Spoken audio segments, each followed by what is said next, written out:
Welcome खालामबाय।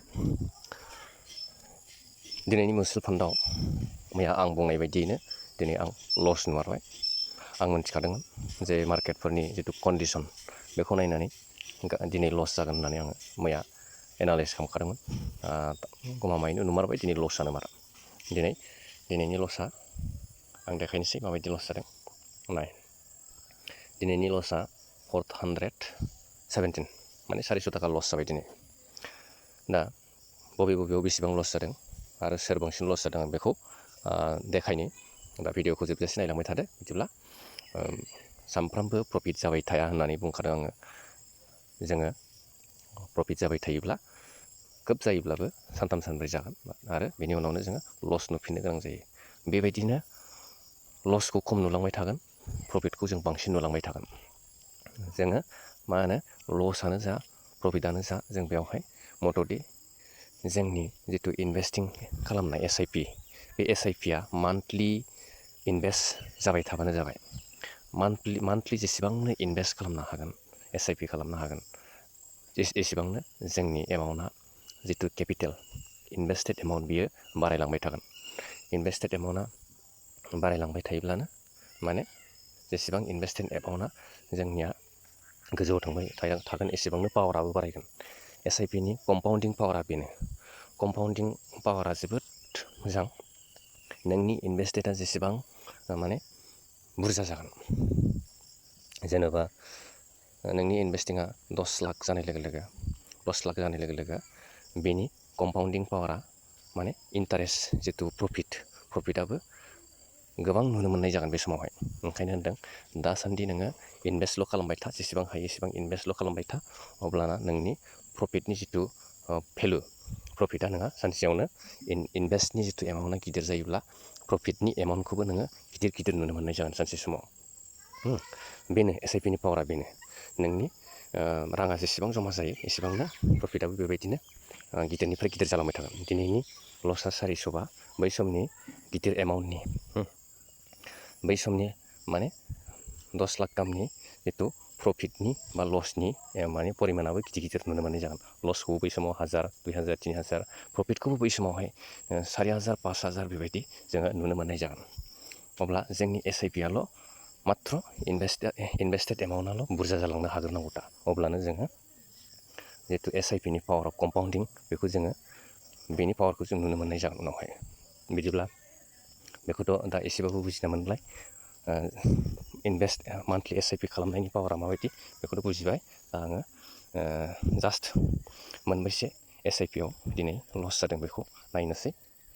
माने मार्केटआ गोबां डाउन जादों नालाय, बेखायनो SIPआव मिउचुवेल फान्डआवबो लसखौ देखायनाय जादों दिनै। माने शेयार्सफोरनि कम्पानिफोरनि सायावसो सोनारो नालाय मिउचुवेल फान्डनि प्रफिट लसआ। दा आङो बेवहाय नायनोसै डेरिवेसन्सखौ नायनोसै सोर बेसेबां लस होनायनि थाखाय दिनैनि लस जाबाय थादों। बिदिब्ला गिबियावनो नुबाय कानाराया 166 लस जादों। SBI कन्ट्राया 24 लस जादों। SBI मेगनामा 164 लस जादों। निपन इन्डिया लार्ज केपआ माने दिनैनि दिनाव प्रफिट देखायदों। लार्ज केप बेखायनो होनदों लार्ज केपबो लाफानांगौ मिउचुवेल फान्डआव। मालाबा लार्ज केप लायोब्ला सोरबा स्मल केपफ्रा मिड केपफ्रा लस देखायोब्लाबो बियो मालाबा प्रफिट देखायगारोनाय। दिनैनि दिनाव निपन इन्डिया लार्ज केपआ लस जायाखै, प्रफिटआवसो दङ। माने 11 थाखा सामथिं प्रफिटआवसो दङ। बेखायनो जोङो मोनथाम जिथु SIP, मोनथाम रोखोमनि SIP दङ। लार्ज केप, मिड केप आरो स्मल केप बे मोनथाम जातनि SIP दङ। मोनथामावबो जोङो फैसाखौ जों इनभेस्ट खालामनो हानाय जानांगौ। मोनसेयावल' इनभेस्ट खालामनाङा, डाइभारसिफाइ खालामनानै दोननांगौ मोनथामावबो। माने लार्ज केपआव इनभेस्ट खालामोबा एसे ल' रिस्क होननाय बायदि मोनसे एक्सप्लेन खालामनाय दंखायो। ल' रिस्क होननानै बांसिन हाइ रिस्कआ जाहैबाय स्मल केपफोरा बांसिन हाइ रिस्क जायो। बेवहाय इनभेस्ट खालामनोब्ला जोङो लं टार्म दोननो हायोब्लासो जोंहा बेवहाय इनभेस्ट खालामनायाव प्रफिट दङ। नोङो माने बोसोरसे बोसोरनै दोननाय बा बोसोरब्रै बोसोरबाल' दोननायनि जेबो बेवहाय जोङो माने डिसिसन लानो नाङा। जोङो लं टार्मनिसो डिसिसन लानांगौ। जेब्ला नोङो 15 बोसोरसिमा 15 बोसोर 20 बोसोर बेबायदि दोननो हायोब्ला बेवहाय स्मल केपखौ लाजायो नोङो नोंनि बैसो हिसाबै। दा माखासेखौ नायनि निपन इन्डिया स्मल केपआव 42 लस जादों। Bank of India small cap फान्डआव 20 रुपिस लस जादों। टाटा स्मल केप फान्डआव 7 रुपिस लस जादों। आरो माखासे मा दंबावो पाराकवारि फ्लेक्सि केपआव नाय फ्लेक्सि केपबो लानांगौ ओंखायनो होनदों। फ्लेक्सि केपआव माने 10 थाखा प्रफिट जादों। दिनै मोननै मिउचुवेल फान्डआव प्रफिट देखायदों। क'न स्मल केप फान्डआव 10 थाखा लस जादों। SBI स्मल केप फान्डआव 4 लस जादों। गासै 10टा मिउचुवेल फान्डनि मादाव दिनै मोननै मिउचुवेल फान्डआ प्रफिट देखायदों। सोर पाराकवारि फ्लेक्सि केप आरो निपन इन्डिया लार्ज केपआ प्रफिटआव देखायदों। बाखिखिनिया लस गोजा दिनै। बिदिब्ला बेखायनो जोङो लार्ज केपबो लानो हानांगौ, फ्लेक्सि केपफोरखौबो लानो हानांगौ। ओमफ्राय मिड केप स्मल केप बेफोरखौ लानो हानांगौ। मिड केप स्मल केपखौ बांसिन मानसिफ्रा स्मल केपआव इनभेस्ट खालामग्रा जाबाय। मानो होनबा स्मल केपआव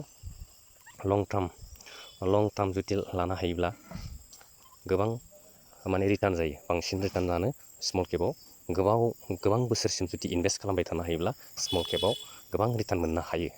बेबायदि हिसाबै स्मल केपआव माने बैसो थानाय मानसिफ्रा जेनेबा 35 बेबायदि बा 20 बेबायदि एजनि मानसिफ्रा स्मल केपआव दोननायनि बेहा सम दङ। मानो होनबा बेयो 20 बोसोर खमानो 30 बोसोर बेबायदि 30 इयार्स 40 इयार्स बेबायदि बेयो सम होनो हायो मिउचुवेल फान्डआव। बेबायदि मानसिफ्रा इनभेस्ट खालामबाय थायोब्ला सानसे समाव माने क्रर थाखा शेयार कौटि थाखा बेवहाय फैसा जोङो आर्निं खालामनो हायो। दा मिउचुवेल फान्डनि जिथु दिनैनि लस बांसिन मार्केटनि शेयारफोरा जेसेबां मिउचुवेल फान्डआव इनभेस्ट खालामजानाय जिथु शेयार्स बे शेयार्सफ्रा बांसिनानो दिनैनि दिनाव डाउन फारसे थारमाने मुभमेन्ट जादों। डाउन फारसे मुभमेन्ट जानायनि थाखायनो दिनै लस देखायनाय जादों। जोङो गुबुन स्टक्सफ्राव नायनो हायो। स्टक्सआव जोङो नायोब्ला निफ्टि 50 आरो बेंक निफ्टिया जोबोरैनो माने माइनासाव दङ दिनै नेगेटिभ जादों। जोङो निफ्टि 50ल' नङा गुबुन स्टक्सफोरखौबो गुबुन इन्डेक्सफोरखौबो नायनो हायो। जों ग्लबेलखौ नायनो हायो। दा ग्लबेलखौ नायोब्ला नुनो मोनगोन ग्लबेलनि थिंकिङा माबायदि। नायनि अल इन्डास्ट्रिसआव नायबाय। दा इन्डियान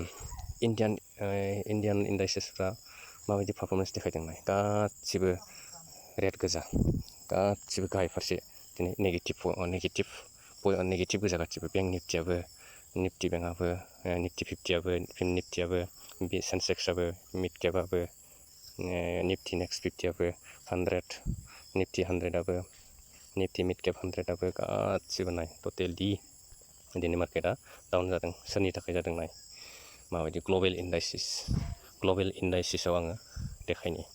ग्लबेल इन्डास्ट्रिसजों रिलेसन दङ इन्डियान मार्केटआबो। Indian मार्केटआ global इन्डास्ट्रिफोरनि